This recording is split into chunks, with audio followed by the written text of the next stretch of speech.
Farzand aziz ne'mat. Ayniqsa ota-onalar hamisha o'zlaridagi bor eng yaxshi narsalarni bolalariga ilinishadi.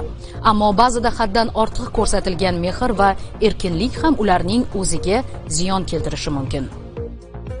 Buxoroda voyaga yetmagan maktab o'quvchisi ota-onasining uy qudaligidan foydalanib qarovsiz qoldirilgan avtomashinani minib ko'chaga chiqqan.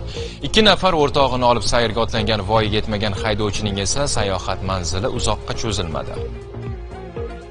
Siz tasvirlarda ko'rib turgan ayanchli hodisa joriy yilning 10-iyun kuni Buxoro viloyatining Buxoro tumanidagi magistral yo'lda sodir bo'lgan. Lacetti avtomashinasi rulida esa voyaga yetmagan bola. 11-sinf o'quvchisi shu kuni otasidan so'roqsiz avtomashinani boshqarib chiqqan va 2 nafar voyaga yetmagan o'rtoqlarini sayr qildirmoqchi bo'lgan. Biroq ko'rib turganingizdek, sayohat ayanchli yakun topdi. Avtomashina salonida bo'lgan 2 yo'lovchi bolalar ham jiddiy tan jarohati bilan kasalxonaga yotqizilgan. O'tib ketaman deb o'yladim, qaytdi-da.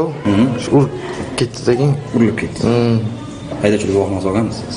17. Bu mashinani ota-onangiz o'zlari berganlarmi yo so'ramasdan olib chiqdingizmi? Yo'q, so'ramasdan uxlagan edilar. Ikkisida kelaman deb urib ketdim-da. Biz hamisha rul boshqaruvida bo'lgan bolalarning xatti-harakatlariga ota-onalarni bosh sababchi qilib ko'rsatamiz. Bu bor haqiqat. Chunki avvalo bolasiga avtomashinani boshqarishni begonalar emas, o'z ota-onasi o'rgatadi. Qolaversa, avtomashina kalitini ham o'z qo'llari bilan topshirib qo'yishadi.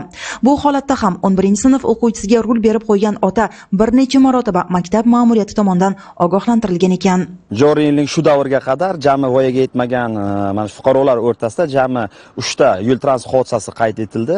Afsuski, mana qanchalik ko'p tushuntirish profilaktik ishlarni olib borishimizga qaramasdan, mana ayniqsa hozir yozgi ta'til vaqtida ota-onalarimiz tomonidan farzandlarga nisbatan befarqlik, e'tiborsizlik, kalitni transport vositasi o'ziga qoldirish yoki avtotransport vositasini ishonib berish kabi holatlar ko'p uchramoqda. Biz mana bu so'nggi yuz bergan holat bo'yicha ham ko'rishimiz mumkinki, voyaga yetmagan maktab o'quvchilari ota-onasining uxlashidan foydalanib transport vositasini ularning e'tiborsizligi tufayli minib chiqqan va mana shunday ko'ngilsiz hodisa yuz berishiga baribir qandaydir jihatdan ular ham sababchi bo'lishgan.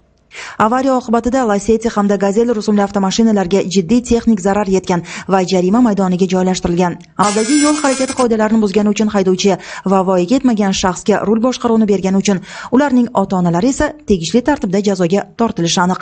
Bu kun Zilola Xudoyqulova, Davlatbek Kamolov, Buxoro.